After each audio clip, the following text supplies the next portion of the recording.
YS భారత్పై అసభ్యకర వ్యాఖ్యలు చేసిన చేబ్రోలు కిరణ్ ఇవాళ మంగళగిరి కోర్టు ఎదుట ప్రవేశపెట్టనున్నారు. నిన్ననే కిరణ్ ను పోలీసులు అరెస్ట్ చేశారు.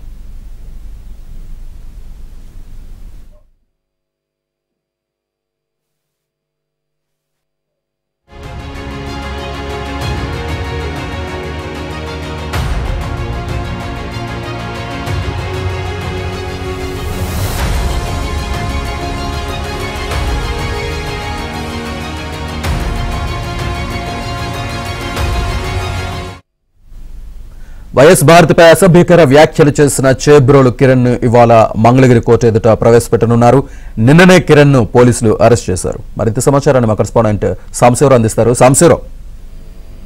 శ్రీనివాస్ ఐటీడీపీ కార్యకర్త వైఎస్ భారతిపై కూడా సోషల్ మీడియాలో అసభ్యకరంగా వ్యాఖ్యలు చేసిన చేబ్రోలు కిరణ్ ని నిన్న గుంటూరు జిల్లా మంగళగిరి పోలీసులు ఇబ్రహీంపట్నం వద్ద అదుపులో తీసుకున్నారు. నిన్న సాయంత్రం గుంటూరు జిల్లా ఎస్పీ సతీష్ కుమార్ మీడియా ఎదుట కిరణ్ కుమార్ ని హాజరుపరిచారు. ఈ రోజు మంగళగిరి పోలీసులు మంగళగిరి కోర్టులో మేజిస్ట్రేట్ ముందు చేబ్రోలు కిరణ్ అయితే హాజరుపరిచేందుకు ఏర్పాట్లు చేస్తున్నారు. నిన్న మధ్యాహ్నం సమయంలో కిరణ్ అదుపులో తీసుకున్న పోలీసులు నిన్న కొంత మంగళగిరి రూరల్ పోలీస్ స్టేషన్ విచారణ చేసిన అనంతరం ఎస్పీ కార్యాలయానికి తరలించారు. ఆ తదనంతరం మీడియా సమావేశం అనంతరం కూడా ఆయన్ని రాత్రి అంతా మంగళగిరి పోలీస్ స్టేషన్ లో నుంచి ఈ రోజు మంగళగిరి కోర్టులో హాజరుపరుస్తున్నారు. అయితే ఇప్పటికే కిరణ్ ని ఐటీడీపీ నుంచి కూడా తెలుగుదేశం పార్టీ నుంచి కూడా తెలుగుదేశం పార్టీ సస్పెండ్ చేసి తక్షణమే కేసు నమోదు చేసి అరెస్ట్ చేయాలంటూ కూడా తెలుగుదేశం పార్టీ ఆదేశాలు జారీ చేయడం జరిగింది. ఇప్పటికే చేబ్రోలు కిరణ్ తప్పు చేశాను క్షమించాలంటూ కూడా భారతీకి వైఎస్ కుటుంబానికి కూడా క్షమాపణ చెప్తూ వీడియో విడుదల చేశారు. అయినా కూడా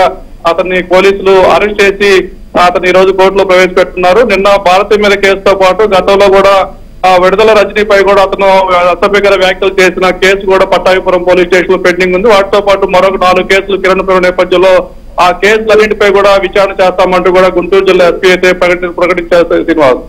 రైట్ సాంశివరావు, థ్యాంక్ యూ.